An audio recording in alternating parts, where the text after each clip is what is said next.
বিশ্বকাপজয়ী Argentine goalkeeper Geronimo রুলিকে দলে ভিড়িয়েছে Manchester city. ফরাসি club Olympic মার্শেই থেকে ৩৪ বছর বয়সী এই গোলরক্ষককে ২০২৮ সালের জুন পর্যন্ত চুক্তিতে নিয়েছে সিটিজেনরা। মজার বিষয় হলো, প্রায় এক দশক আগে রুলি ম্যানচেস্টার সিটির খেলোয়াড় হয়েছিলেন, তবে ধারে রিয়াল সোসিয়েদাদে থাকায় সিটির জার্সিতে কোনো ম্যাচ খেলা হয়নি তার।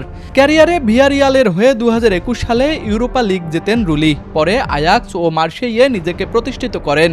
সর্বশেষ মৌসুমে লিগ ওয়ানে ২৯ ম্যাচ খেলে ৮টিতে ক্লিন শিট রাখেন তিনি। জাতীয় দলেও রয়েছে বড় সাফল্য। ২০২২ কাতার বিশ্বকাপজয়ী আর্জেন্টিনা দলের সদস্য ছিলেন রুলি, যদিও সেই আসরে মাঠে নামার সুযোগ হয়নি তার।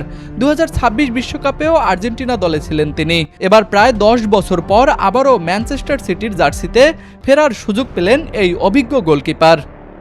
Sports desk, RCTV।